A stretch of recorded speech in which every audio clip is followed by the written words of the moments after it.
Today on Inside the Issues, I speak with Lucie Edwards on science and international public policy. Hello and welcome to this week's edition of Inside the Issues, a CIGI online podcast.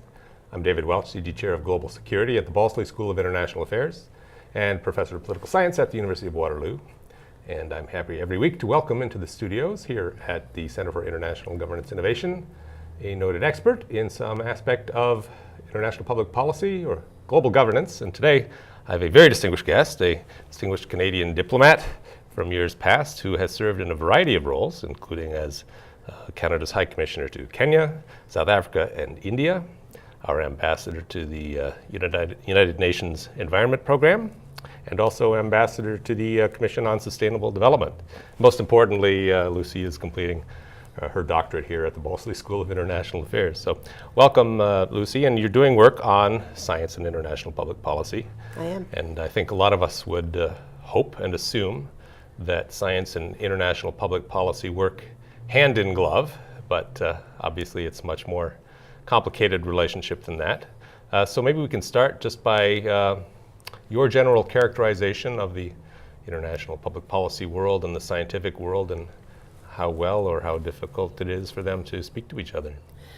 Well, I often say that public policymakers, people like me, come from Mars, scientists come from Venus, and somewhere between them they have to take care of the Earth. And they don't always speak to each other as effectively as you might think. They have different worldviews, different training, different ways of approaching problems.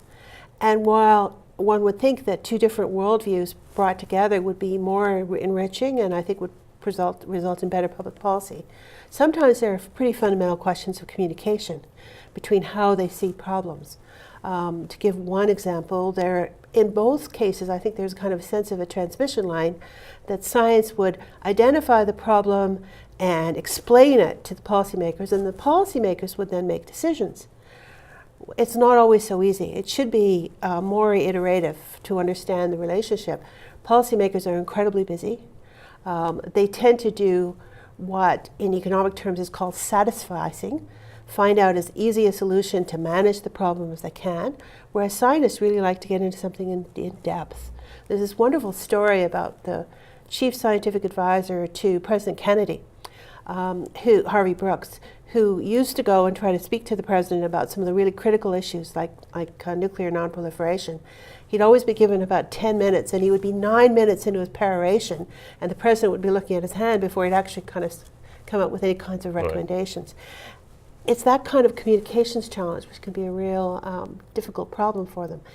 I'm looking at specifically 3 cases where scientists and public policymakers are actually sitting in the same room dealing with problems together and trying to develop common strategies and approaches for dealing with the problems.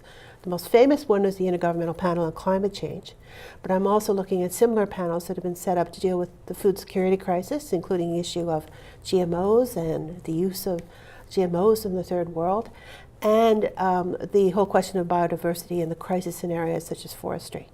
Again, where how scientists and public policymakers are trying to come and talk to each other effectively in the same room. I'd like to talk about each of those in some detail a little bit later, but before we get there, is it fair to say that the communications flow is generally one way, that the scientists provide information and knowledge and evaluations of possible solutions to problems, and that the policymakers are consumers of this information, or is it more of a two-way flow? And if so, what's going the other direction? I would say actually that there isn't enough communications, period. That much of what actually happens, what is understood in the scientific area, generally doesn't get out of that community into the hands of policymakers. So even a one-way flow would be, in many ways, an improvement on what we have at the moment. But you're quite right, there is a question of how much, at least of an understanding of how the policy process takes place, gets to the scientific community to understand, what the needs are in terms of material that would be really user-friendly for the use of policymakers. And to give you an example of that, very often the conversation when it takes place, it all has to do essentially with how much money can science get. It becomes a matter of the integrity of the scientific project, rather than can science and the way scientists think actually result in higher quality public policy making. Scientists scarcely ever in any country in the world end up in positions of leadership within the public policy environment. That's essentially the domain of lawyers and economists. Even less at the international level do they play a role. The organizations where scientists deal with one another tend to be all scientists all the time talking to each other. And the extent to which there's a dialogue, it's managed by people that I call, the science managers, who are bilingual and bicultural, who can talk policy, but who are themselves respected figures within the scientific community. They tend to be people like prime ministers' advisors on science, issues of that kind. But there aren't that many of them. Here in Canada, we don't have one. And their ability to actually sort of raise up the flag and say, hey, you need to know something's coming down, that's very, very important in terms of policy, is constricted. And that's a serious concern about our ability to deal with the big problems that are coming down. And is the main obstacle time constraints? Policymakers can't pay enough attention to the scientists to get a communication going? Is it cultural, that they just live in different universes and don't really understand each other's needs? Or is it a language issue, that they don't understand the words the other side uses? I think it's all of the above. All of the above. I think all of the above. And it may also have to do, I think a lot of it has to do, where I think they're beginning to come together, is this whole question of what is a fact? The whole thing that, if you're in your ambition is to uncover facts or have some sense of reality, which is the essence of the scientific project. From the perspective of a policymaker, things are very different. And certainly what's been very interesting has been as they begin to have a conversation about issues of risk, because that actually is language where they can both come together. Scientists less and less are talking about objective facts, and they're talking about their best guess about the state of reality, which is, in their mind, constantly flowing. And I think that in that sense, when they talk about what are the potential consequences, for example, of something like climate change, as opposed to how fast are the oceans rising, they're actually dealing with something which is that policymakers can really get their teeth on. Right. But I think it's true, and I say this as a former policymaker who worked in these environments. If you're a policymaker, you live in the equivalent of living inside a popcorn machine. The issues are bouncing and popping off the walls all the time. You have very little time. There's an incredible amount of noise to the amount of signal. And on the one hand, you both desperately want someone who can give you a roadmap to get out to where you need to go. On the other hand, it's very hard for you to focus on just one thing. And I think that sense of what are the cultural challenges that policymakers face is something that would be very helpful for scientists to come to understand. I imagine so. We'll be back again in a moment with Lucie Edwards. You're watching or listening to Inside the Issues, a CIGI online podcast. Look for us at cgionline.org, on Facebook, on Twitter, and on YouTube.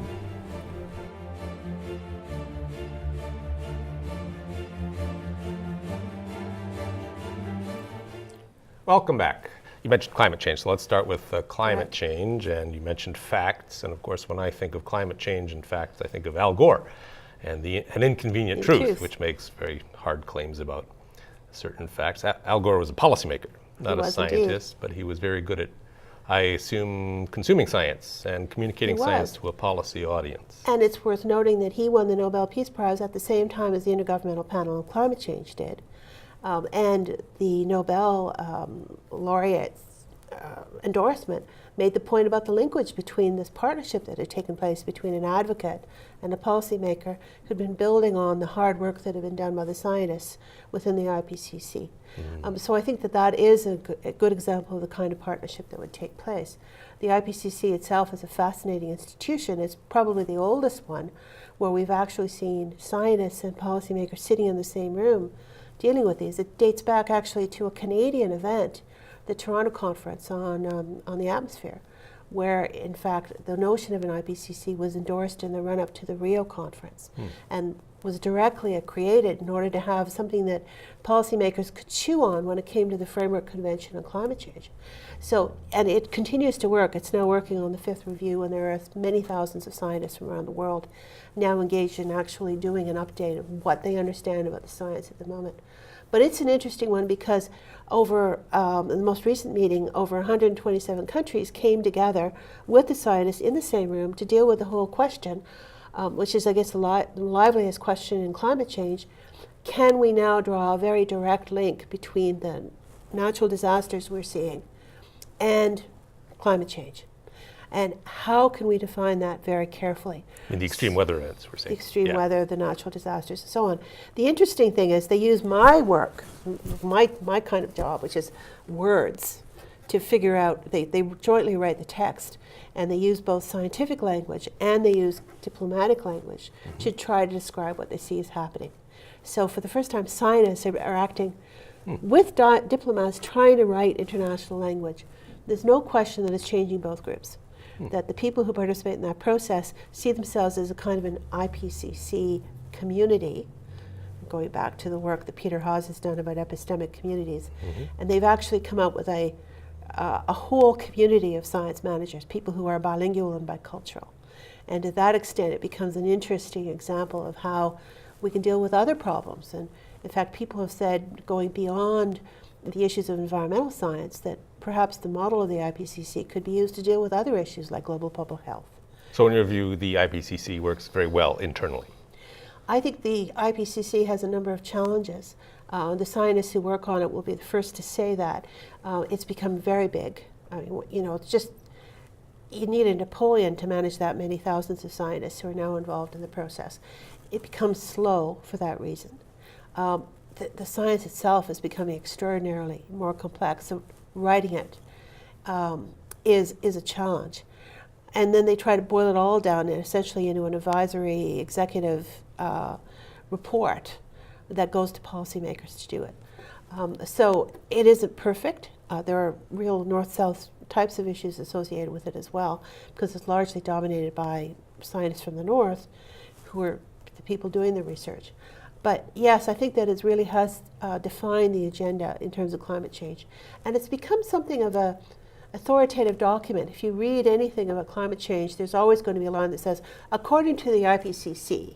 Right. And that sort of is embedded an aspect about what people currently think about things. But when you see that line, it's always followed by some factual statement, right? Yes. It's not followed by some policy prescription. Yeah, they actually have a mantra of the IPCC that's been adopted by the other intergovernmental commissions that says that they are policy specific but not policy prescriptive.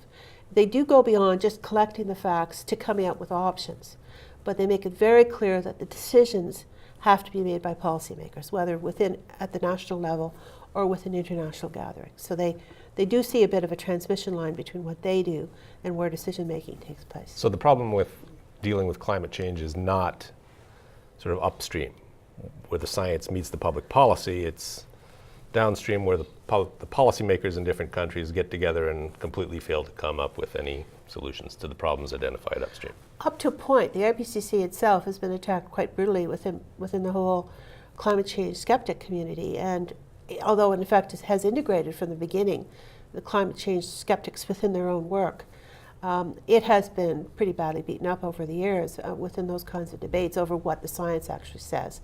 In fact, one of the great climate scientists, Dr. Schneider, who was involved from the beginning in the organization, has said that climate science is a contact sport.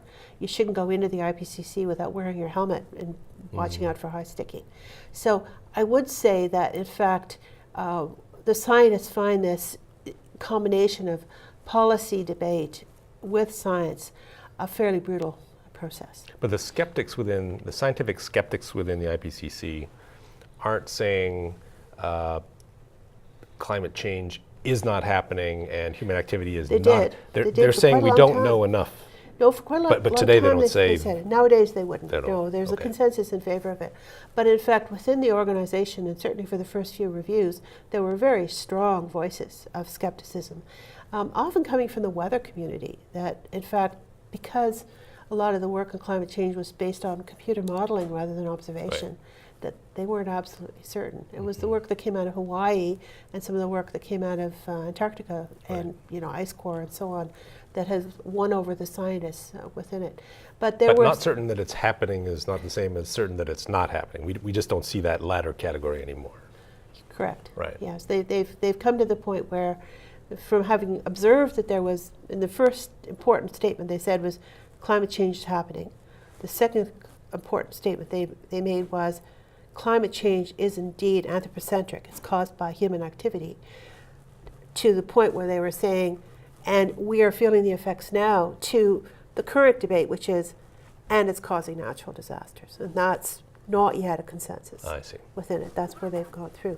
But it's been a very lively fight, both among the policymakers participating in the process, some of whom, like the Saudi Arabians, who were in senior positions and very skeptical, and the scientists themselves, because they did bring in the voices of skeptics from the beginning of the process. Very good. We'll be back again in a minute with Lucie Edwards. You're watching or listening to Inside the Issues, the CIGI Online podcast.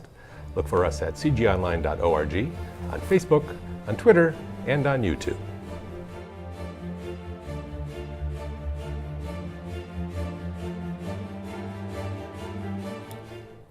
Welcome back. Lucie mentioned food security as another issue you've been working on. How is the science policy interface different there compared to climate change? It's different in a sense because the organizers of the big intergovernmental assessment on science and technology for agriculture decided to amp it up, so it wasn't just a conversation between policymakers and scientists. When they created what's called ISTAD, that particular intergovernmental panel, they also brought in representatives of the civil society in a very, almost like a socially engineered way. They made sure that most of the representatives of food groups, agricultural groups, farmers associations, and so on participated. So it was more of a triangle between civil society, state representatives, and scientists to talk over the future of food security. And they were quite informed. It was created after the Johannesburg Summit on Sustainable Development, on the grounds that agriculture and food security was the issue of all of the issues of sustainable development that affected most people in the world, and they were very much informed by the concern over what climate change might do to affect it. It was a hugely ambitious effort that they did. But there were some specific issues that were really bedeviling the community at the time, the most important of which was GMOs, because it looked like the world was dividing into two camps: a pro-GMO camp, which included most of the Americas, and an anti-GMO camp, which was Europe. And the third world, the developing world, wasn't sure how they felt about GMOs. Brazil, Argentina, a few countries, South Africa had embraced them, but for much of Africa and Asia, there was real uncertainty over them. And it was an issue where the scientists and the international community were totally at odds over the credibility of the science. It was thought that perhaps a really intensive effort could solve these scientific disputes. And they could deal with some larger issues, which I would say philosophically come down to, is the solution for agriculture and food security as we look ahead really a matter of equity and distribution? In other words, making sure the food is distributed to the right places. Or is it really a matter of productivity? Do we need to drastically increase our productivity in light of the fact that we're expecting several more billion people by the end of the century? So how do we actually deal with it? And at the same time, protect forest cover, deal with the protection of the environment as a whole. So there were huge issues to deal with food security. It was an enormously ambitious effort, and it failed, which is what's quite interesting. There was no agreement on scientific safety issues associated with GMO. No agreement among the scientists. No agreement among the scientists, no agreement among the countries. They continued to agree to disagree, and they still do to this day. The report was tabled in 2009. I've met scientists who say it's absolutely safe. And you'll meet scientists I've met scientists who say we're not sure. Yes. Are there any that say evidence suggests that they're unsafe? Absolutely. If you would go to Europe, you would find many. Here in Canada, you would meet many. There is really profound disagreement on this issue. And it looks now like we might be coming towards some kind of an understanding, but it was a fundamental issue.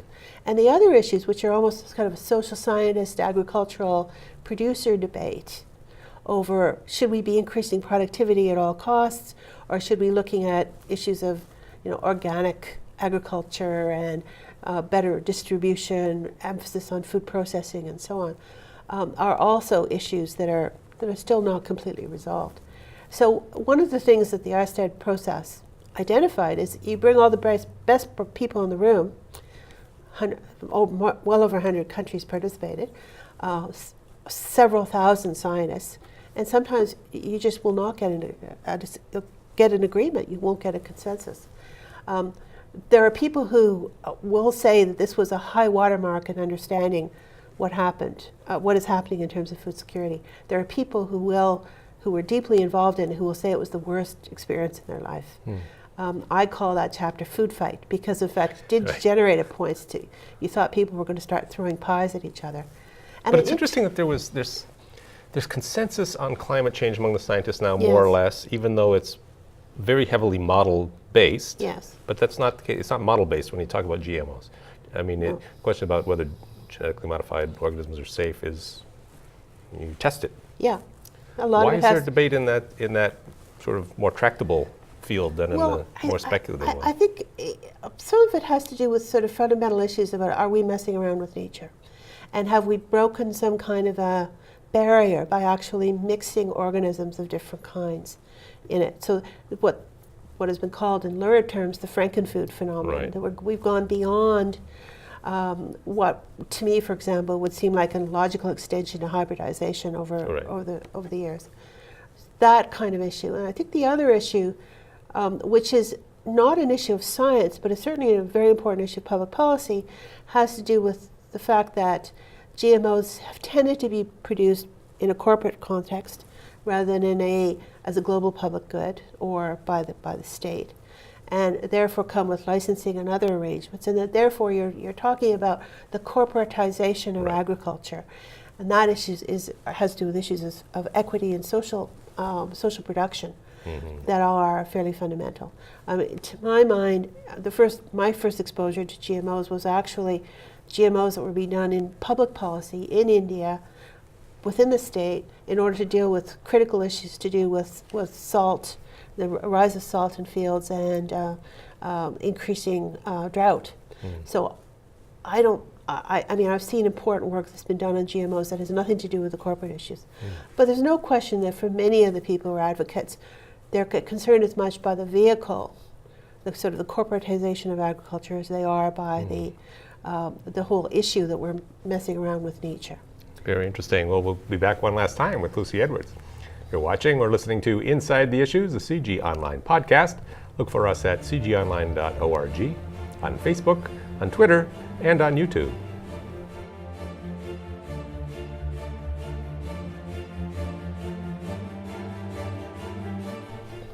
Well, back. So your third basket is biodiversity. So this is one we don't read about so much in the news as climate change or food security.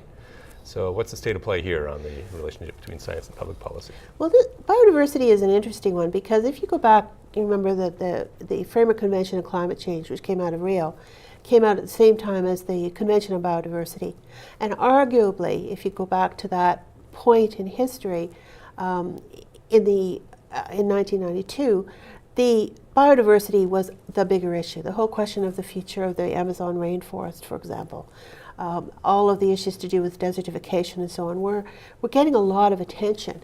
Since then, although the problems continue to be quite acute, we're losing species and we're losing various ecosystems at a very worrying rate, it hasn't received the attention. And many of the scientists in the whole area of biodiversity are quite convinced that one of the differences was the fact that climate change had the IPCC and had a way to be able to tell their story effectively and get it to the attention of policymakers. So they've been pressing quite hard to have an equivalent, what they call something like an IPCC for biodiversity. And in fact, in 2 weeks' time, the very first meeting of the Intergovernmental Panel on Biodiversity and Environmental Services will be meeting in Bonn to create what will be the third intergovernmental panel. I like to say it's the when Harry met Sally approach, where we want to have what they're having. They really want to have the kind of access, attention, and the resources that come together on climate change to be able to deal with the global biodiversity and to have a continuous way of assessing what's happening in the world to make a snapshot of what's happened. How big is that community of scientists compared to the climate change community? It's I think it will probably start in the order of about 800 people. but it's worth pointing out the climate change started with well under 300. As they bring in people and as they figure out how they're going to deal with the agenda, they themselves will be growing. And they have some very hot issues. The whole question of bioprospecting is a very controversial one. What is that? Bioprospecting is how people, again, as kind of a corporate debate, companies come in, talk to indigenous people, find a product that potentially could cure cancer or something else, either process it themselves or make a compound based on it, and then market it and make a profit. The indigenous knowledge has sat with the community for a very long time. Do they get the recognition for what they knew and that they could participate in this process? Very big issue in the developing world. So those kinds of issues of bioprospecting are likely to be quite contentious within it. Indigenous knowledge in general, the whole question of what people know, First Peoples, traditional peoples, and then the larger question about how do we preserve nature when there's competing pressures, as we said, for agriculture and food security, to preserve the environment in areas like the Amazon. And I think this time, the whole international security issue, your babies, are going to be very important because, of course, the Congolese forest is one of our last great reserves in terms of biodiversity and is at the moment an appalling war zone. And how can we actually ensure the integrity and the preservation of species at a time when human beings are trampling everything and killing people and killing the environment? So the Amazon and Congo, they're the two big rainforests. Amazon, the Congo, and parts of Indonesia, yes. Right. And now Brazil's a highly functioning state, and Congo is a failed state, utterly. Yes. How does that figure into problem solving when it comes to biodiversity? I mean, my impression is that the Congolese jungle is a relatively good condition compared to the Amazon. No, that's wrong. I mean, one of the problems with the Congolese jungle is we don't know. We don't know. And a very important thing that will come out of the biodiversity assessment panel will be, in fact, an ability to begin to understand what's happening in some of these hotspots for which there's relatively little information. It's quite true that the Brazilians have made a remarkable effort in understanding what's going on and putting a lot of their Amazonian forest into national parks in order to preserve it.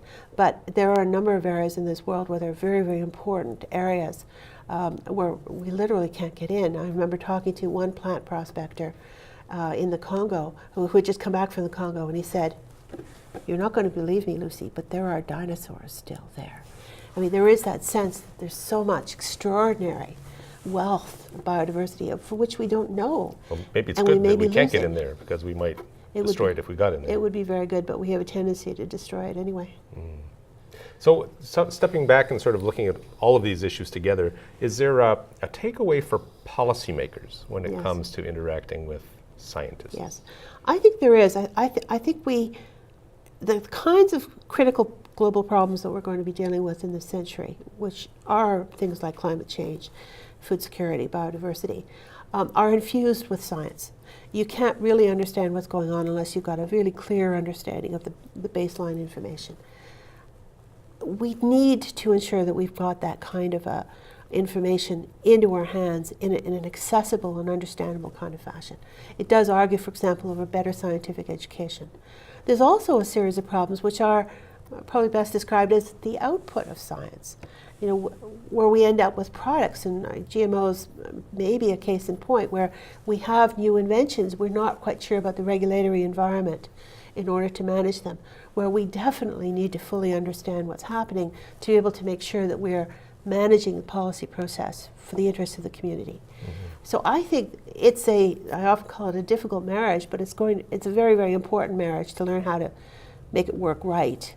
And whether through scientific interpreters, people who are bilingual and bicultural, or through other vehicles where scientists can have a healthy engagement with policymakers, we will end up with better quality science and better quality, definitely better quality public policy. And these are things best handled at the global level rather than regionally or sub-regionally? I'm inclined to say all of the above. All of the above. I've just done a paper about climate change in Africa where I recommended a regional IPCC, just because I think that there isn't enough detail yet. It's certain clear, the scientists will tell you, about what's going on in Africa, and the links tend to be north-south rather than within Africa.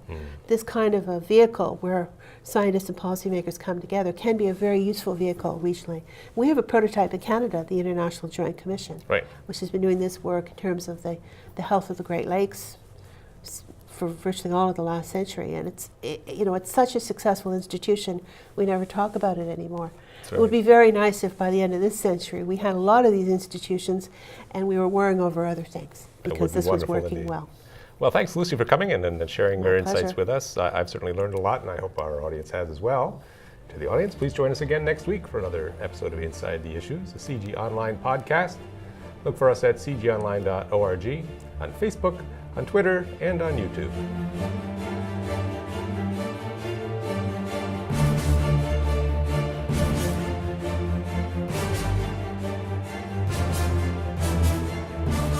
Into the hands of policymakers. So even a one-way flow would be, in many ways, an improvement on what we have at the moment. But you're quite right, there is a question of how much, at least of an understanding of how the policy process takes place, gets to the scientific community to understand, what the needs are in terms of material that would be really user-friendly for the use of policymakers. And to give you an example of that, very often the conversation when it takes place, it all has to do essentially with how much money can science get. It becomes a matter of the integrity of the scientific project, rather than can science and the way scientists think actually result in higher quality public policy making. Scientists scarcely ever, in any country in the world, end up in positions of leadership within the public policy environment. That's essentially the domain of lawyers and economists. Even less at the international level do they play a role. The organizations where scientists deal with one another tend to be all scientists all the time talking to each other. And the extent to which there's a dialogue, it's managed by people that I call, the science managers, who are bilingual and bicultural, who can talk policy, but who are themselves communication between how they see problems. To give one example, in both cases, I think there's kind of a sense of a transmission line that science would identify the problem and explain it to the policymakers, and the policymakers would then make decisions. It's not always so easy. It should be more iterative to understand the relationship. Policymakers are incredibly busy. They tend to do what in economic terms is called satisficing, find out as easy a solution to manage the problem as they can, whereas scientists really like to get into something in depth. There's this wonderful story about the chief scientific advisor to President Kennedy, Harvey Brooks, who used to go and try to speak to the president about some of the really critical issues like nuclear nonproliferation. He'd always be given about 10 minutes, and he would be 9 minutes into his peroration, and the president would be looking at his hand before he'd actually kind of come up with any kinds of recommendations. It's that kind of communications challenge which can be a real difficult problem for them. I'm looking at specifically 3 cases where scientists and public policymakers are actually sitting in the same room dealing with problems together and trying to develop common strategies and approaches for dealing with the problems. The most famous one is the Intergovernmental Panel on Climate Change, but I'm also looking at similar panels that have been set up to deal with the food security crisis, including the issue of GMOs and the use of GMOs in the third world, and the whole question of biodiversity and the crisis in areas such as forestry.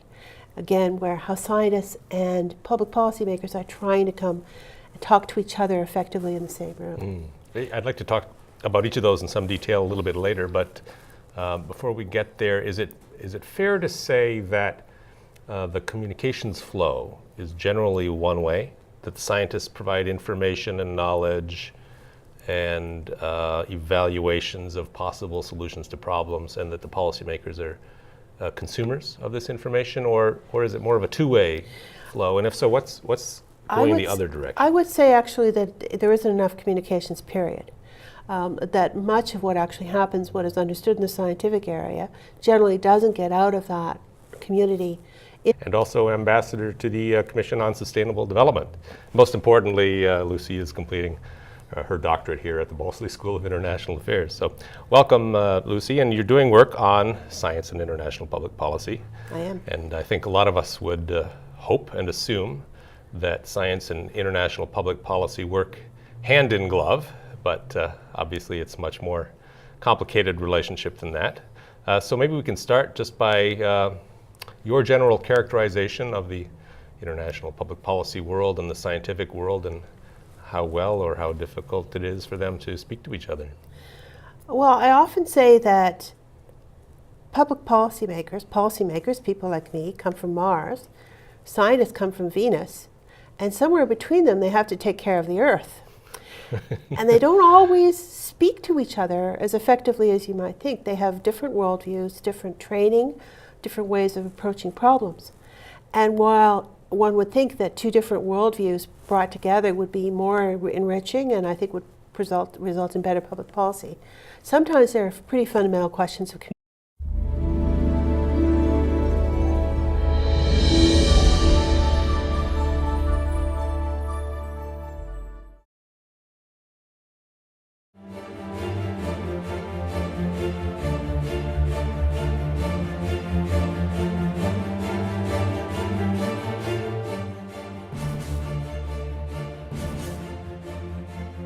Today on Inside the Issues, I speak with Lucie Edwards on science and international public policy. Hello and welcome to this week's edition of Inside the Issues, a CIGI online podcast. I'm David Welch, CIGI Chair of Global Security at the Balsillie School of International Affairs and Professor of Political Science at the University of Waterloo. And I'm happy every week to welcome into the studios here at the Center for International Governance Innovation a noted expert in some aspect of international public policy or global governance. And today I have a very distinguished guest, a distinguished Canadian diplomat from years past who has served in a variety of roles, including as Canada's High Commissioner to Kenya, South Africa, and India, our ambassador to the United Nations Environment Program,